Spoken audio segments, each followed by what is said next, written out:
आपके हिसाब से ऐसा क्या था एसडीआर रोल में, ये क्या है जो एई में नहीं है और जिसकी वजह से आपने एसडीआर में रहना ज़्यादा पसंद किया? तो उसको भी अच्छे से समझना और वो डॉक्यूमेंट करना और फिर लोगों को बताना कि आप ऐसे यूज कर सकते मुझे जहाँ तक लगता है कि एसडीआर से एई जाना है, एई के बाद आप वीपी बनेंगे या सीआरओ बनेंगे, सीजीओ बनेंगे। हैं। मुझे लगता है एसडीआर मार्केटिंग और सेल्स के बीच का एक पार्ट है, राइट। क्या फ़ायदा मिलता है अकाउंटेंसी या कॉमर्स बैकग्राउंड होने का SaaS सेल्स में? मुझे लगता है वो बस एक फैंसी नोशन बन गया है सैस सेल्स का कि इंडिया में क्या सैलरी मिलेगी, 2 साल के बाद क्या सैलरी मिलेगी एंड 5 साल के बाद क्या सैलरी मिलेगी? मुझे लगता है कि मिनिमम 10 मंथ्स तो होने ही ओके।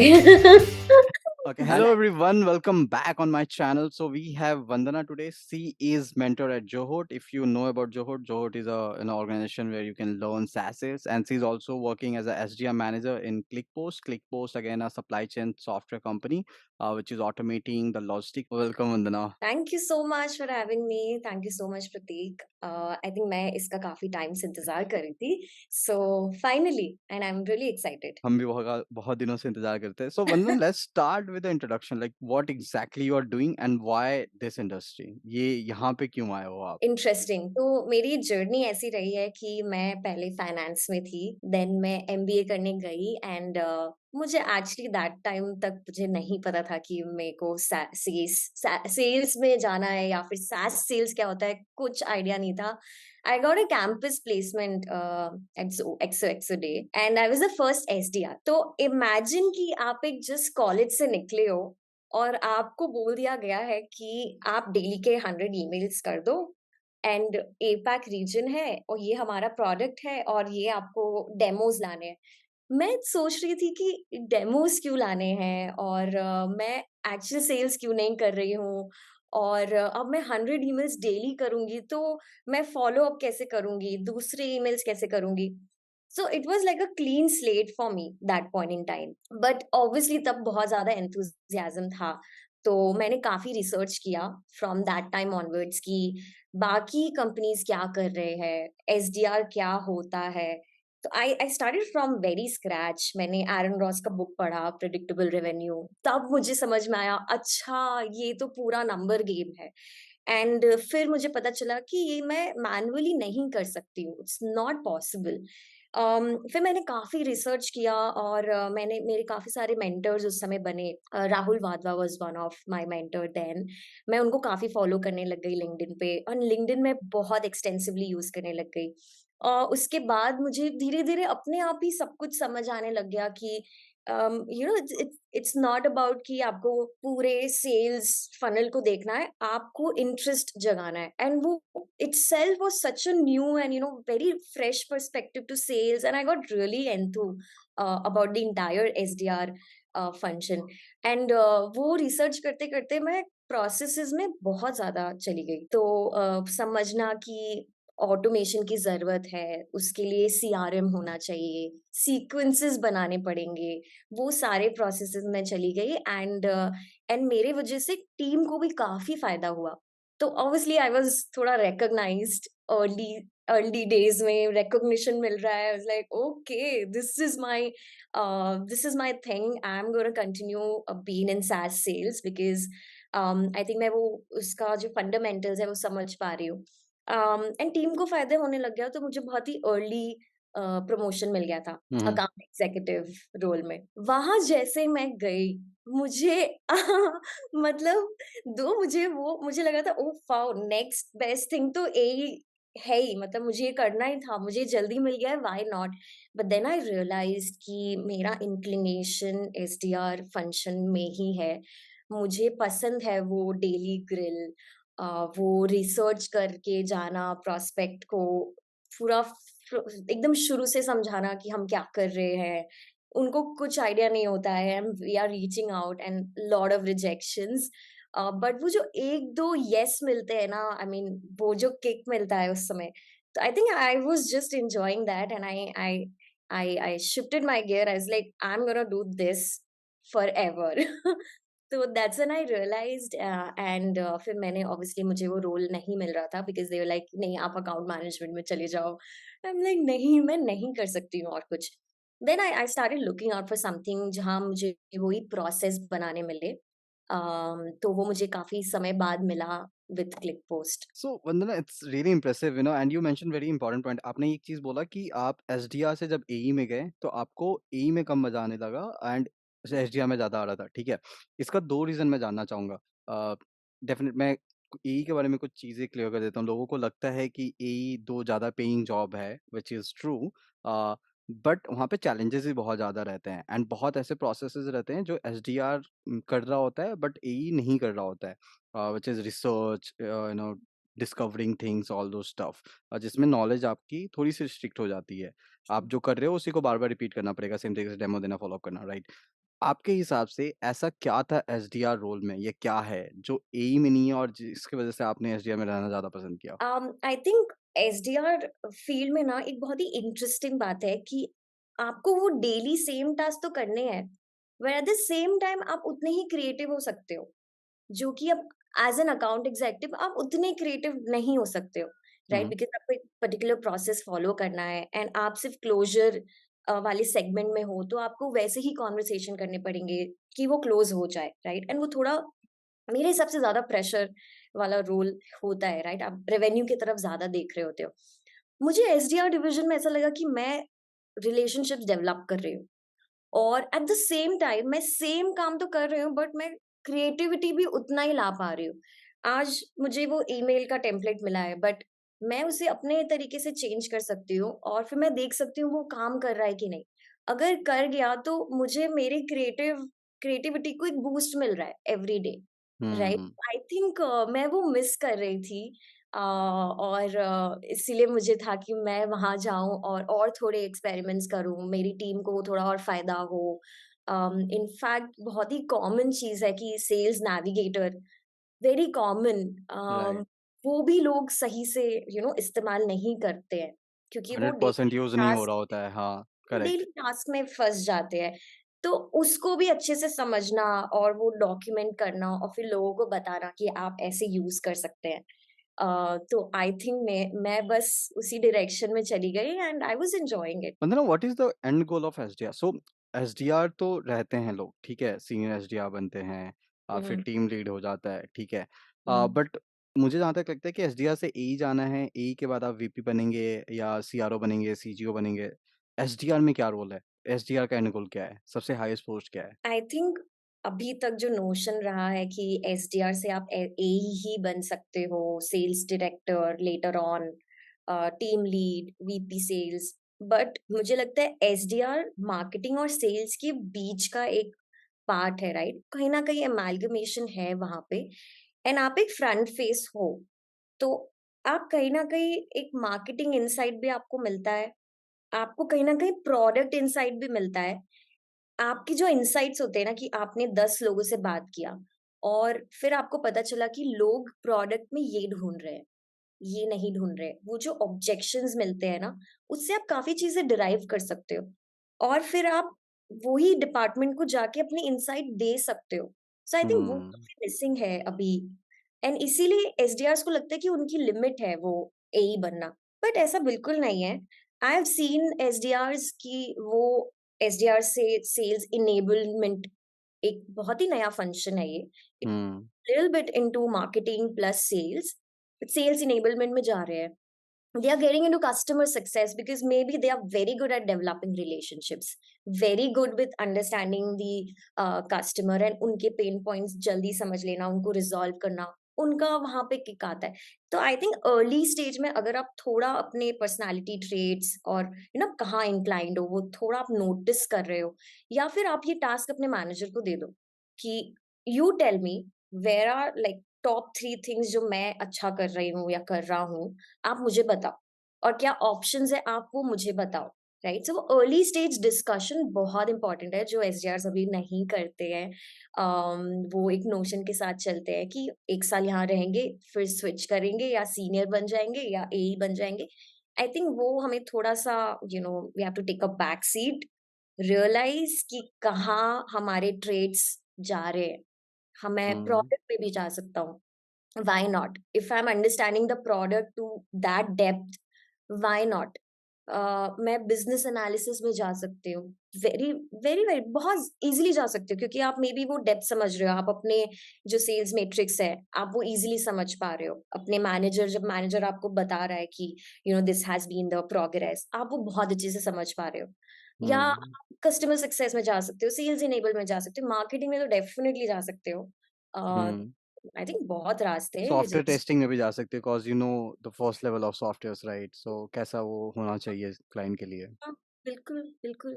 वंदना मैं खुद अकाउंटेंसी बैकग्राउंड से हूँ राइट? हैवी अकाउंटेंसी बैकग्राउंड बहुत सारी चीज़ें करके आया कॉस्ट अकाउंटिंग पे फ़ोकस किया था ठीक है? And same with you right? You also did CS and then heavy accountancy background right? लोगों को ये नोशन है कि SaaS इंडस्ट्री में आने के लिए, सॉफ्टवेयर कंपनी में आने के लिए आपका टेक बैकग्राउंड इम्पोर्टेंट है। What's your thought on that and क्या फ़ायदा मिलता है अकाउंटेंसी या कॉमर्स बैकग्राउंड होने का SaaS सेल्स में? ज़ीरो, कुछ ऐसा फ़ायदा नहीं है। एक फ़ायदा होता है जो आई थिंक आप कोई भी स सेक्टर से हो राइट, आपका वो एनालिटिकल स्किल्स या वो जो थोड़ा आपका कैलकुलेशन वो हर जगह आपको मिलेगा। आप इंजीनियर हो या आप अकाउंट्स बैकग्राउंड से हो, आप थोड़ा नंबर क्रंचिंग जानते हो। सो अगर आपके पास वो है, तो आप थोड़े से अहेड रहोगे समझने में कि आपकी प्रोग्रेस क्या है। बट अदरवाइज़ मुझे नहीं लगता कि कोई बहुत टेक बैकग्राउंड से आएगा तो उसको एक प्लस पॉइंट है, ऐसा नहीं है। क्योंकि मैंने देखा है स्पेशली मेरी टीम में कितने सारे लोग आए हैं। किसी का टेक बैकग्राउंड था, किसी का नहीं था। मुझे ट्रेनिंग में उतना ही टाइम मिला, क्योंकि हर प्रोडक्ट बहुत ही अलग होता है। मैं अगर एक कंपनी में हूँ और मैं मे बी सेल्स एंगेजमेंट एक प्लेटफ़ॉर्म है। वो फंक्शनैलिटी समझना वर्सेस अभी जो मैं लॉजिस्टिक्स में हूँ, उसको समझना। हाँ, मैं ये मानती हूँ कि लॉजिस्टिक्स एक अलग ही डिपार्टमेंट है, तो उसको इंडस्ट्री समझने में तुम्हें ज़्यादा टाइम लगेगा, बट तुम्हें उतना टेक समझना ही नहीं है। तुम्हें मेन क्या समझना है कि अगर हमारा प्रोडक्ट नहीं हुआ, तो क्या हो रहा है? क्या हुँ। प्रॉब्लम्स आ रहे हैं लोगों के लाइफ में वर्सेस हमारा प्रोडक्ट है तो क्या सॉल्व हो रहा है। तो आई थिंक अब वही है, इट्स जस्ट अबाउट कि आप वो अगर एक नोशन बैठा लोगे कि मुझे टेक ज्यादा समझ में आएगा, मैं टेक बैकग्राउंड से हूँ, ऐसा कुछ नहीं है, क्योंकि आपकी ट्रेनिंग बहुत ही सिमिलर रहेगी। हुँ, दैट्स इम्पोर्टेंट पॉइंट वो बहुत इम्पोर्टेंट है कि मतलब लोग ये नहीं समझ पाते हैं कि आप SaaS सेल्स में एकदम नया इंडस्ट्री है, आपको नए तरीके से काम करना पड़ेगा, नई चीज़ें सीखनी पड़ेगी, नई टूल सीखनी पड़ेगी। अ, जब टूल्स की बात हो रही है तो कौन-कौन से टूल्स आप अभी यूज़ कर रहे हो या आपको लगता है कि और अच्छे टूल्स हैं अवेलेबल है मार्केट में जो लोगों को यूज़ करना चाहिए? बहुत ही बेसिक, मैं बहुत ज़्यादा टूल्स भी इनकॉर्पोरेट नहीं करती हूँ टीम में, क्योंकि फिर वो वहीं फँस जाते हैं। अगेन वो क्रिएटिविटी थोड़ी-सी ब्लॉक हो जाती है, क्योंकि आपको लगता है अच्छा ये चीज़ है तो मैं यहाँ जाके देख लूँ या मैं यहाँ से हेल्प ले लूँ। बट मुझे लगता है कि बहुत ही बेसिक रखना चाहिए एक सीआरएम आपके पास, एक सेल्स एंगेजमेंट प्लेटफ़ॉर्म अभी काफ़ी कॉमन और काफ़ी इम्पोर्टेंट हो गया है। एंड बस एक कॉलर, और मेरे हिसाब से एक चीज़ जो करनी चाहिए इज़ हर एक कन्वर्सेशन जो आप कर रहे हो आज, उसको डॉक्यूमेंट करो। हुँ, क्योंकि वो ही आपको फ़ॉलो-अप में आपको हेल्प करेगा, वो आपके एईज़ को हेल्प करेगा, वो आपकी मार्केटिंग को हेल्प करेगा। अ, हर जगह आई मीन लोग वही थोड़ा आई थिंक मिस कर रहे हैं कि दे गो ऑन टास्क कि आज मेरे 30 कॉल्स 30 कॉल्स हुए कि नहीं, या फिर मेरे सीआरएम में या सेल्स एंगेजमेंट प्लेटफ़ॉर्म में आज 20 टास्क है, मैंने 20 टास्क कर दिया है। तो आई थिंक वो टास्क बाउंड नहीं होना चाहिए। अम, हमें बस ये हमें बस ये देखना है कि आज हम 5 कंपनी को रीच आउट कर रहे हैं, तो हमारी क्या कन्वर्सेशंस हो रहे हैं, and if I am able to document that conversation to be hmm. That वो यूज़ हो नेक्स्ट फ़ॉलो-अप में, एंड वो काफ़ी काफ़ी ज़्यादा हेल्प करता है आपको। तो बस एक नोट कहीं आप रखो, या फिर मुझे लगता है सीआरएम में ही सारे नोट्स रखो, हर एक कन्वर्सेशन या सेल्स एंगेजमेंट प्लेटफ़ॉर्म पे भी आजकल काफ़ी फंक्शनैलिटीज़ आ गई हैं। आप वहीं से डायल कर सकते हो, आप वहीं नोट्स डाल सकते हो। तो जस्ट 2 प्लेटफ़ॉर्म्स एंड आपका फ़ोकस वहीं रहेगा, और फ़ोकस सिर्फ़ कन्वर्सेशंस पे करना है। करेक्ट एंड एक और चीज़ है पता है जब लिख रहे होते हैं ना तो आपको और समझ में आता है कि क्या बातें हुई हैं, क्या चीज़ें हो रही थी, हुँ, क्या होता है क्योंकि आप जब सुन रहे हो तो आप सिर्फ फ़ोकस कर रहे हो उस पे और जब आप साथ में लिख रहे हो और सामने वाले को भी ये नोशन आता है कि मुझे इम्पोर्टेंस मिल रहा है, मेरी चीज़ें नोट हो रही है, लोग लिख रहे हैं, बाद में इस पे काम किया जाएगा। That's important. Let's go to mentor side, right? You are mentor at जोहोट, राइट? लोगों को आप गाइड कर रहे हो, which is very impressive and very good, right? Because हमारे इंडस्ट्री में लोग ऐसे कम हैं जो लोगों को बता सके कि क्या रियलिटी है। हुँ। While doing the mentorship, what kind of what I say लोगों में क्या कमी दिखती है आपको कि वो क्या समझते नहीं है, उनको गलत एजम्पशन है इस इंडस्ट्री के बारे में? आई थिंक बहुत ही एक जो मेजर उनका पॉइंट रहता है कि यहाँ पैसे ज़्यादा है और वर्क लाइफ बैलेंस ज़्यादा है, तो मैं इस इंडस्ट्री में आना चाहता हूँ। बट वो ये भूल जाते हैं कि at the end of the day targets यहाँ भी है, राइट? एंड आपको फिर वो कंसिस्टेंटली परफॉर्म भी करना है। तो मुझे लगता है वो बस एक फैंसी नोशन बन गया है सैस सेल्स का कि यहाँ तो बहुत लोग मजे कर रहे हैं, वर्क लाइफ बैलेंस है, they don't have to work on Saturday Sundays, which is fine, which is there everywhere, but and फिर वो क्या करते हैं ना, फंडामेंटल से ऊपर ही नहीं जाते हैं। तो मैंने काफ़ी लोगों को ट्रेन किया है एंड फ्यू ऑफ देम, तो मेरे सामने ही मुझे स्टार्क डिफरेंस दिखता है जब वो कॉहॉर्ट चल रहा होता है कि कुछ लोग हैं जो एक्स्ट्रा उसी वक़्त थोड़ा और रिसर्च करके थोड़ा और अच्छे से ईमेल लिख रहे हैं, एटलीस्ट ट्राई कर रहे हैं, या फिर कुछ एक्स्ट्रा कर रहे हैं, मुझे पूछ रहे हैं कि आप बताइए कि कैसे होगा ये या फिर मैं सही कर रहा हूँ। बट कुछ लोग होते हैं अगेन कि उनको लगता है हम मुझे ABCD टॉपिक्स दिए गए हैं, अगर मैं ये टॉपिक कंप्लीट कर लूँगा, मेरा प्लेसमेंट हो जाएगा and wow good thing. But ऐसा नहीं है। स्पेशली जब आप कोई नए इंडस्ट्री में आ रहे हैं, you have to do something extra because there is already a competition ahead of you, जो इस इंडस्ट्री के जो बिलॉन्ग करते हैं। तो अगर आप नए जगह से आ रहे हैं, आपको डेफिनिटली 1-2 स्टेप्स एक्स्ट्रा लेने पड़ेंगे।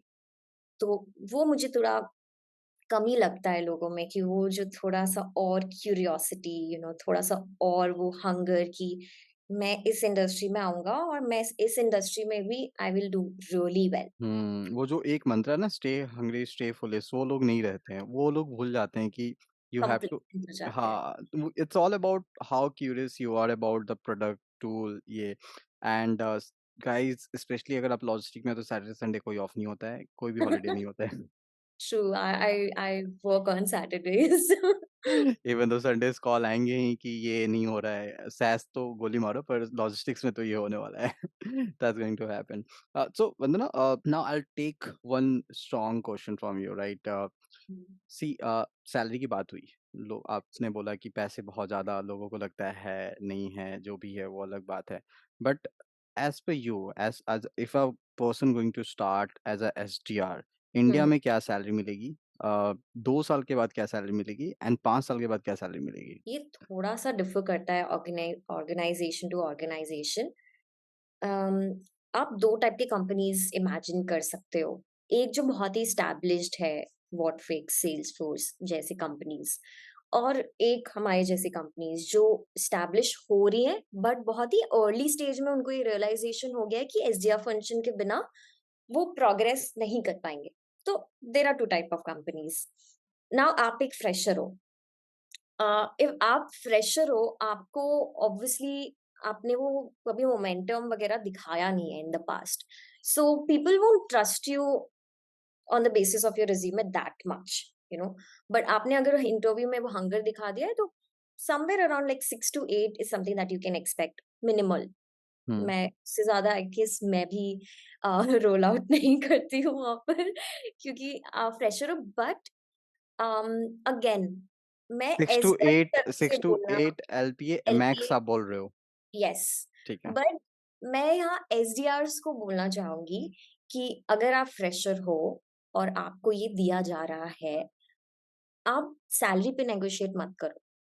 आप उनको बोलो कि आप 6 मंथ्स मेरा परफॉर्मेंस देखो और 6 मंथ्स के बाद if you feel like please review my salary, क्योंकि आप जब तक दिखाओगे नहीं उनको कि आई बिलोंग हियर, वो आप पे ट्रस्ट नहीं कर सकते as a fresher. So this is for freshers.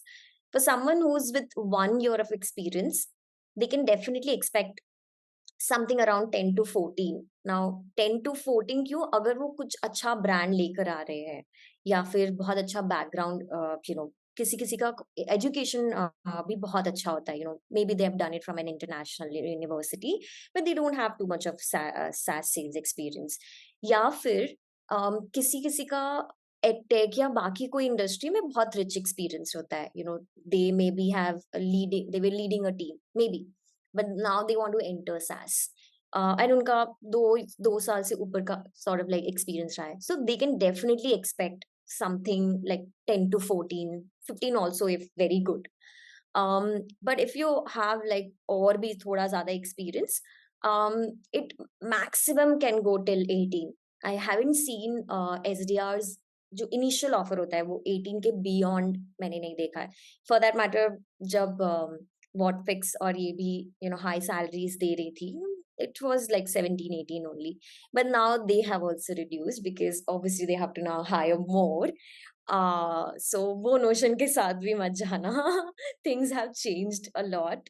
अभी काफी स्टैंडर्ड हो गया है ये सैलरी पॉइंट्स, क्योंकि now people have realized that if they pay more now, आगे चल के जब टीम स्केल करना होगा, they can't afford everyone at the same salary or even higher. So वो थोड़ा स्टैंडर्ड हो गया है, या and also depend on the cities. तो बैंगलोर में ये थोड़ा सा हाई है, यही अगर आप थोड़ा कोलकाता में जाओगे तो पूरा थोड़ा फ्लैट। हाँ, तो yes. that's happened. I would also like to know more about the process which you're doing as a SDR, right? हम्म। क्या क्या करते हो, डे टू डे टास्क क्या होते हैं आपके? तो एज अ मैनेजर मैं क्या करती हूँ, वो बताना है, या as an SDR what you should be doing वो बताना है? We will start with the manager and then we'll go for the other okay. part. तो एज अ मैनेजर मेरा यही काम रहता है that I take care of my team, क्योंकि एसडीआर कि बर्नआउट भी बहुत जल्दी होता है। You face a lot of rejection on a daily basis, so motivation भी काफी लो हाई वैसे रहता है। एंड इस डिविजन को सक्सेसफुल बनाने के लिए हमें कंसिस्टेंट एफर्ट चाहिए from everyone. Now I also realize कि सारे टीम मेंबर्स एक जैसा परफॉर्म नहीं करते, right? So, so as a manager it's my duty to understand where SDR1 can shine, this is SDR2, उनको कितना लोड देना है, और उस लोड में अगर कुछ प्रोसेस चोक हो रहा है, if they are not able to may be dial 50 या 30 कॉल्स, या फिर ईमेल्स में उनको दिक्कत हो रहे हैं, या फिर CRM अपडेट करने में दिक्कत हो रहा है, तो आई अंडरस्टैंड कि लोड डिस्ट्रीब्यूशन कैसा होना चाहिए, person A versus person B, किसको कैसे अकाउंट देने हैं।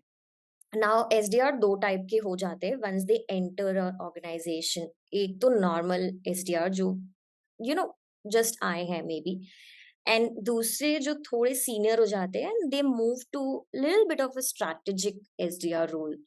तो वो क्लियरली डिफाइन करना कि स्ट्रैटेजिक अकाउंट्स हुए, या फिर कुछ बहुत ही ऐसी इंडस्ट्री है जहां हमें कन्वर्जन चाहिए, तो हम वो लोड किसको दे रहे हैं, एंड डे टू डे उनका क्या ब्लॉकेज आ रहा है। तो जैसे मैंने बताया कि डेली कॉन्वर्सेशंस क्या हो रहे हैं, उस कॉन्वर्सेशन को सुन के मुझे एज अ मैनेजर समझना होगा कि यहाँ पे ये ब्लॉकेज आ सकता है। तो हाउ डू आई एड्रेस या how do I assist the SDR कि वो ब्लॉकेज ही नहीं रहे। तो फॉर एग्जाम्पल मैं एक जस्ट एक एग्जाम्पल देती हूँ कि अगर हम एक जैसे एंटरप्राइज अकाउंट को टारगेट कर रहे हैं, राइट?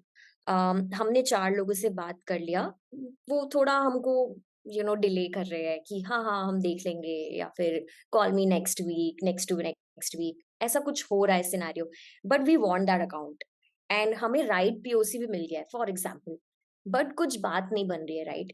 तो SDR ऑब्वियसली उस समय थोड़े एंक्शियस हो जाते हैं कि ये डेमो है, पाइपलाइन है, बट नहीं हो रहा है। तो वहां पे मेरा रोल आता है कि can we do something here, क्या हम कोई म्यूचुअल कनेक्ट ढूंढ ले, या क्या हम एक केस स्टडी बना ले, जो देख के they'll be like, oh, they have done their homework, they are not just reaching out to me just like any other company, and वहीं से तुम्हारा differentiating point start हो जाता है। how are you prospecting, वहीं से start होता है, right? वरना there are like 10 different competitors, why will an enterprise choose you and specially with enterprises because उनका due diligence is very solid. True. तो can I do a little bit homework along with the SDR, create something very personalized, and then shoot them a message? Half of the time I've seen that they can't say no. They will at least come for the call, and once they come for the call, I'm very confident on my account executive कि crack हो जाएगा, right? तो I think वो internally भी एक trust build हो जाता है, and then you just have to navigate the SDR in a better वे.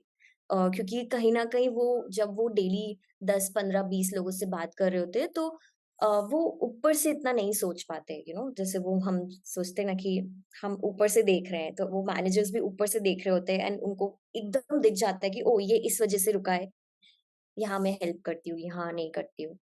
तो वो रहता है यूजुअली. That's impressive. गुस्सा आता है अपनी टीम पे? चिल्लाते हो आप? बिल्कुल नहीं. आई थिंक वन ऑफ मेरे मतलब लोग मुझे बिल्कुल भी गुस्सा करते हुए तो नहीं देखे होंगे आज तक, क्योंकि मैं खुद एसडीआर रही हूँ. तो मेरे लिए काफी इजी हो जाता है समझना कि क्यों नहीं हो रहा है.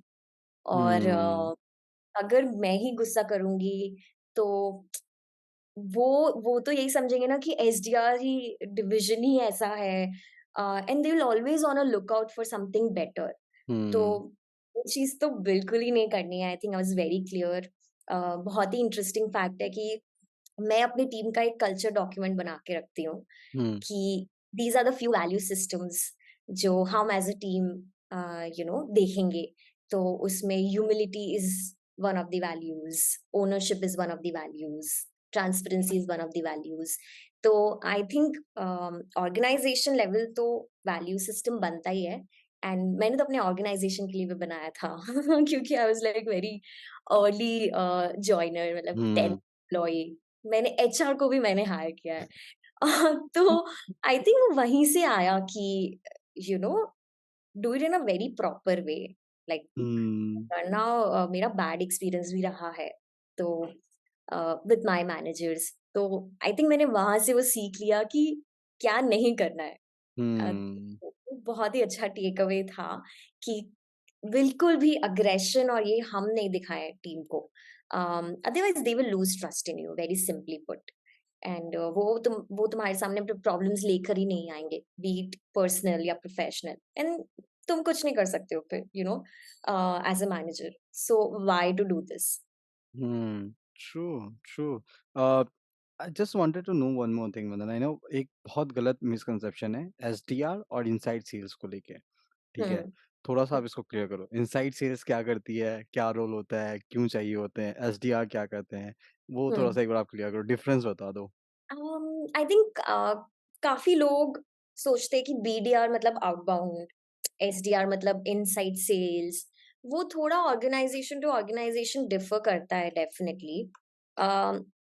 बट देन एसडीआर्स को डेफिनेटली जब वो इंटरव्यू में जा रहे हैं, तो उनको डेफिनेटली पूछना चाहिए कि um, कि जो भी सेल्स प्रोसेस है, उन कितना परसेंटेज इनबाउंड है, कितना परसेंटेज आउटबाउंड है. वो जिस रोल में जा रहे हैं, whether it will be hybrid या पूरा आउटबाउंड रहेगा या इनबाउंड रहेगा. Now I tell you very जो ब्यूटीफुल फैक्ट है कि अगर आप अर्ली स्टेज में इनबाउंड कर रहे हो, इनबाउंड इज बेसिकली कि जब प्रोस्पेक्ट्स खुद इंटरेस्ट दिखा रहे हैं आपके प्रोडक्ट में, कहीं ना कहीं they are searching for their problem statements, and आपका नाम आ रहा है, and then they are making an inquiry with you कि आप मुझे बताओ कि मेरी ये प्रॉब्लम है, आप सॉल्व कर सकते हो कि नहीं. ठीक है. नाउ ये काफी डिफरेंट स्किल सेट्स है आउटबाउंड और इनबाउंड का. इनबाउंड में आपको बहुत ज्यादा कंसल्टेटिव होना पड़ता है.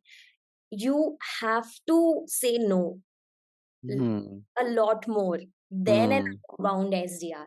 तो क्या आप ना बोल सकते हो in a way कि they are not getting offended and they'll come back to you when the time is actually right. तो हुँ, can you put up that demeanor कि you can say no but you can still be one of their go-to person when they're having this problem again या something like that, right? मुझे ऐसा लगता है, like personally I feel कि um, अगर आपको account executive बनना है, तो आपको कहीं न कहीं इनसाइड सेल्स एक बार ज़रूर ट्राई करना चाहिए क्योंकि आप क्लाइंट से जो बातचीत है, कॉन्वर्सेशन कैसे करना है, कंसल्ट कैसे करना है, वो आप थोड़ा जल्दी सीख जाते हो।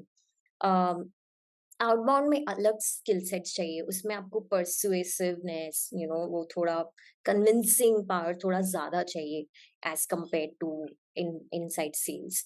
तो आई थिंक डिपेंड्स, अगर ऑर्गेनाइज़ेशन इनबाउंड ज़्यादा हेवी है, तो आप डेफिनिटली उनसे पूछिए पहले कि फर्स्ट ऑफ ऑल क्या चल रहा है ऑर्गेनाइज़ेशन में, and where will I be there, and कितना परसेंटेज रहेगा आउटबाउंड, इनबाउंड, राइट? तो आई थिंक इनसाइड सेल्स में ऐसा कुछ नहीं है कि आप इनसाइड सेल्स की एसडीआर हो तो आपकी वैल्यू कम है, ऐसा कुछ नहीं है। मैंने ये भी चीजें देखी हैं कि oh oh I am just an SDR, मुझे बीडीआर बनना है, बट ऐसा कुछ नहीं है। आप इनफैक्ट जल्दी कंसल्टेटिव सेलिंग सीखोगे, और आप डेफिनेटली अकाउंट एग्जीक्यूटिव या कोई भी रोल आपको चाहिए, वो डेफिनेटली आप उस पे जा सकते हो। वन मोर थिंग, जब लोग एसडीआर ज्वाइन करते हैं, ठीक है, तो जैसे आपने बोला कि आपको बहुत जल्दी प्रमोशन मिल गया और आप एई की तरफ चले गए, राइट? तो कितना टाइम फ्रेम होना चाहिए किसी को भी जिनको एसडीआर में रहना चाहिए, फिर उसके बाद सोचना चाहिए कि एई बनना है या नहीं बनना है? क्योंकि too early is also dangerous. आपने एसडीआर का रोल समझा ही नहीं, कुछ समझा ही नहीं, बट क्योंकि कंपनी चाहती है, उनको कुछ पोटेंशियल दिखा और आपको एई बना दिया तो आप बनने चले गए। फिर आप हम्म। मेंटली प्रिपेयर्ड नहीं हो, आपको पता नहीं क्या प्रेशर आने वाला है, क्या नहीं होने वाला है। तो कितना टाइम होना चाहिए एसडीआर के लिए? मुझे लगता है कि मिनिमम 10 मंथ्स तो होने ही चाहिए। 3 मंथ्स तो आपका रैंप अप ही है। 6 मंथ्स में आप एक्चुअली समझ पाते हो कि आप कहाँ अच्छे हो। आप कोल्ड कॉल में अच्छे हो, ईमेल में अच्छे हो, या सोशल सेलिंग में आप ज़्यादा अच्छे हो, या फिर आप सब कुछ कर पा रहे हो, तो आई थिंक 10 मंथ्स तो नीडेड है। बट ये जैसे मैंने पहले भी बोला कि keep this conversation ongoing with your manager, कि आपको क्या लग रहा है, whenever you are having your review, ask for such traits कि आपको क्या लग रहा है, वेयर एम आई गुड, या where do I need to improve. ऐसे I think you have to be a little proactive if you really thinking about your next gig, right? um but at the same time, again, if you are from a non SaaS, I think 2 years definitely dena chahiye. But if you are from SaaS, and you just jumped from SDR at a organization one to organization two, then I think you are okay by your 10th 11th month. You hired lots of SDRs, right, in your journey. आपने बहुत सारे लोगों को देखा है। Major mistakes क्या लोग करते हैं किसी भी इंटरव्यू में एज एसडीआर? आई थिंक वो प्रिपेयर्ड ही नहीं होते हैं, उनको लगता है कि मुझसे कोई जैसे कि रोल प्ले करवाएगा, बहुत ही कॉमन वो इंटरव्यू, एक वो सेम प्रोडक्ट बोलने लगते जो वो अभी सेल कर रहे हैं। वो it's already there in your muscle memory, I want to know something beyond, आपने क्या एक्स्ट्रा एफर्ट लिया है फॉर दिस इंटरव्यू। आप कोई और 2-3 SaaS कंपनीज तो बता दो मुझे कि कि अच्छा ये प्रोडक्ट होगा तो मैं ये ऐसे सेल करूंगा, या फिर सो मुझे वो थोड़ा प्रेजेंस ऑफ माइंड या फिर वो थोड़ा कम लगता है। मुझे ऐसा लगता है वो काफी फिक्सेटेड आते हैं कि रोल प्ले होगा, मैं जो सेल कर रहा हूँ, oh I pitch this. I always say no. I say hmm. no. Apart from the products that you are currently selling. तो तो मुझे तभी पता चल जाता है कि हाउ अवेयर और हाउ क्यूरियस दे आर। तो वो बहुत ही कॉमन मिस्टेक है। मुझे लगता है हमेशा एसडीआर्स को 1 और 2 प्रोडक्ट्स थोड़ा सा प्रिपेयर और करके जाना चाहिए कि अगर इस पे कोई रोल प्ले आया तो मैं मे बी ये प्रोडक्ट पिच करता हूँ, which is very different from what they are doing currently. उससे पता चलता है कि how well they can research, how well they can pitch, उन्होंने इस इंटरव्यू के लिए कितनी मेहनत की है। तो वो थोड़ा हम्म। हो जाता है। और एक और चीज़ होता है, मुझे लगता है वंदना, कि अगर कोई एसडीआर के लिए अप्लाई कर रहा है और वो जिस कंपनी में अप्लाई कर रहा है उसके बारे में रिसर्च नहीं कर रहा है, तो फिर क्लाइंट के बारे में क्या ही रिसर्च करेगा, राइट? बिल्कुल, वो बिल्कुल। कैसे करेगा? Okay, what is the importance of personal branding in this entire SaaS journey जो भी है? I think depends. अगर आपकी ऑडियंस या आपकी आईसीपी बहुत ही लिंक्डइन हेवी है, तो आपके पास ऑप्शन नहीं है। Hmm. You have to be relevant in the hmm. Industry, क्योंकि मोस्टली आई थिंक मैंने अभी देखा है कि लोग जिनको भी रीच आउट कर रहे हैं वो थोड़ा हायरार्की में ऊपर ही होते हैं, they usually take a bottom top to bottom approach. Cofounders को डायरेक्टली रीच आउट कर रहे हैं। Now how do you create that credibility कि मैं इस ऑर्गेनाइजेशन में कुछ सेल करने आया हूँ, बट जब से मैं यहाँ आया हूँ, मैं इंडस्ट्री के लिए रेलेवेंट हूँ, मैं इंडस्ट्री के बारे में जानता हूँ, मैं कमेंट करता हूँ। मुझे 2-3 जो इंडस्ट्री आपके जो एकदम क्लोज़ कॉम्पिटिटर्स हैं, उनके पीओसी से मैं बात करता हूँ, मेरी इंटरैक्शन है इस इंडस्ट्री में। सो आई थिंक वो रेलेवेंस दिखाने के लिए while you are reaching out to them बहुत इम्पोर्टेंट हो जाता है।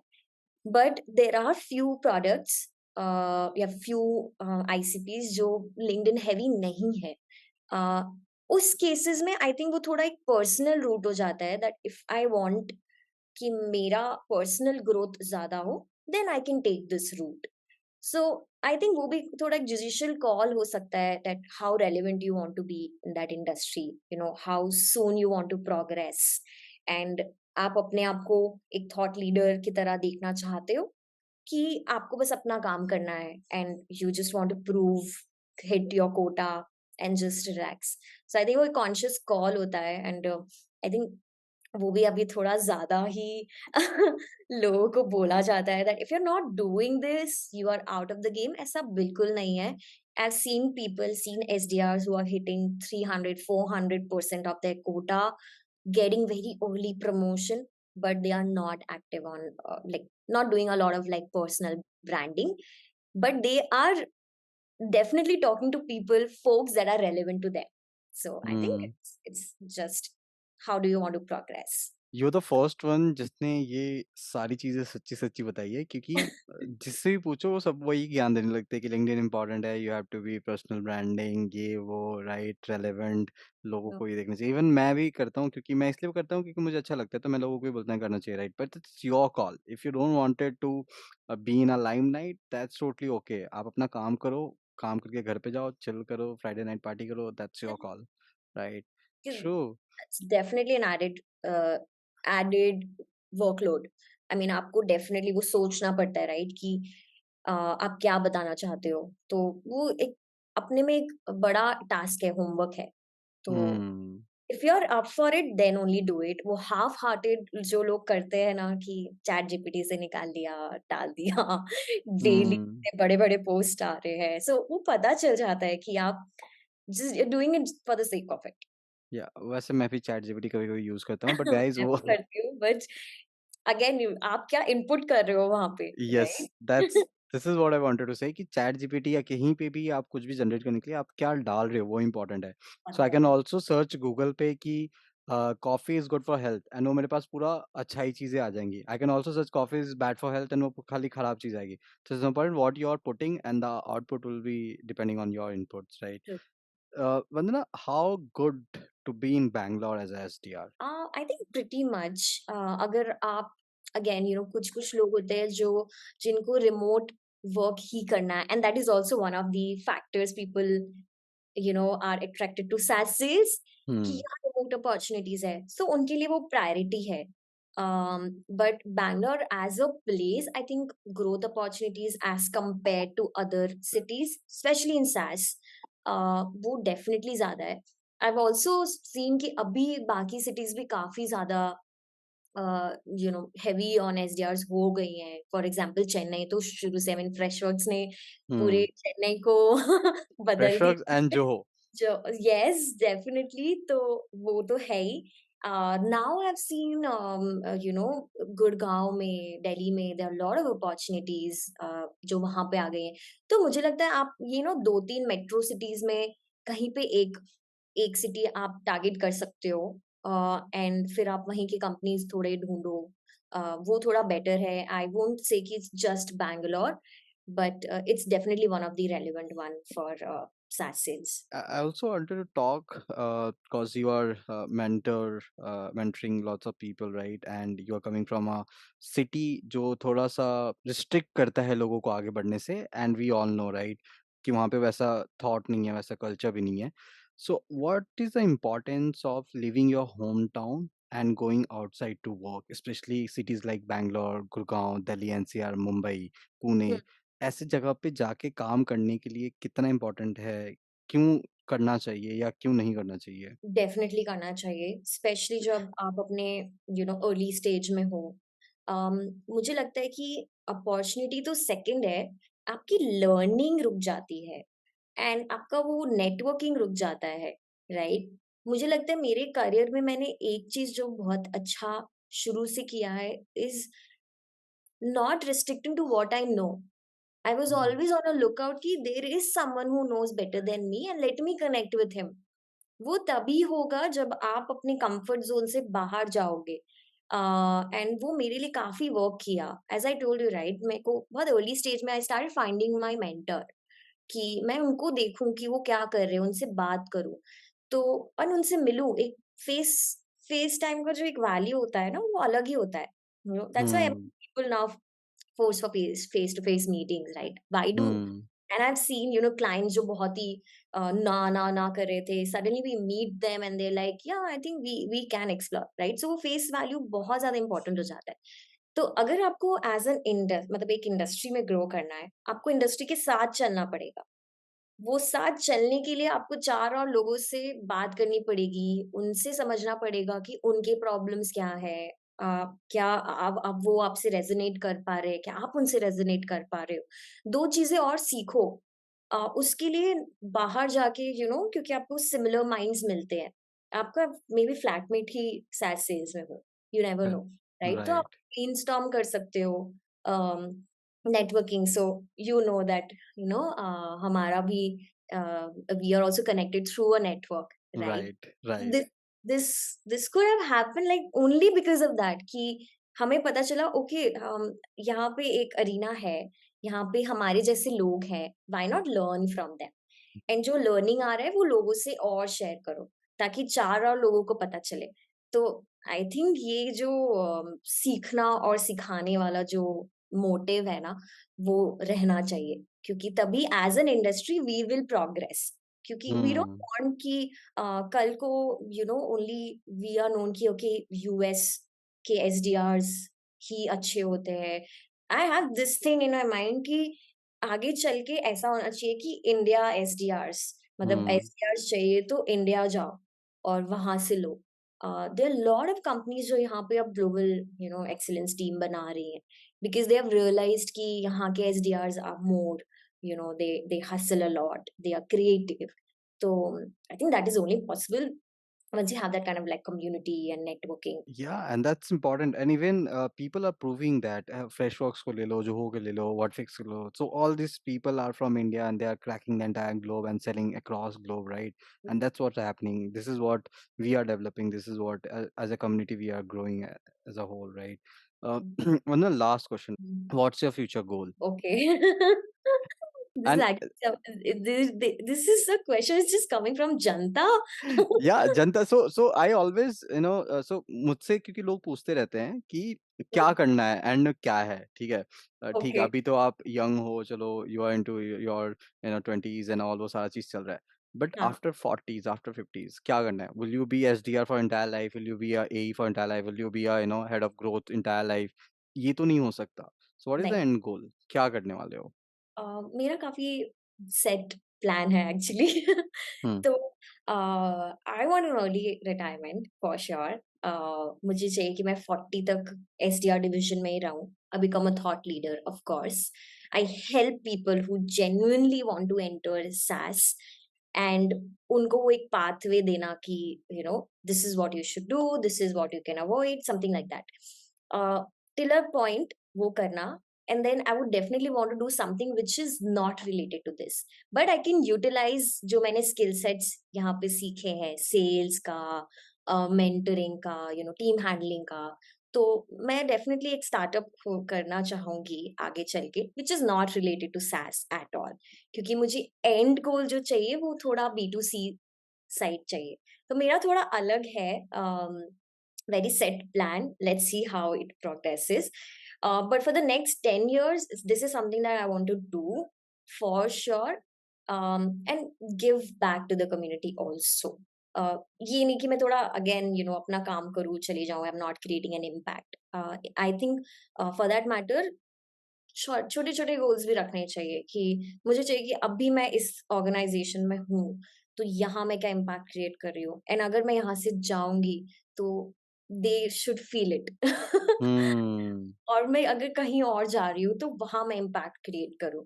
अम, अगर वो मैं थोड़ा माइंडसेट रखूँगी, मैं अपने आप ही कुछ बड़ा कर रही होंगी या कुछ डिफरेंट या कुछ impactful. Yeah, that's really impressive, and I'm impressed to know that you wanted to work in SaaS for next 10 years and then फिर B2C में चला जाना है, and yes. that's really impressive. Thank you so much, Vandana. Thank you for coming, and it was great having you. And looking forward to have more conversation like this. I hope we will get your time more often. For sure definitely मैं चाहूँगी कि ऐसे candid conversations और बाहर आए and SDR जो नए sales focus हैं उनको पता चले bad side, good side and the right way as well. So yeah thank you so much for having me.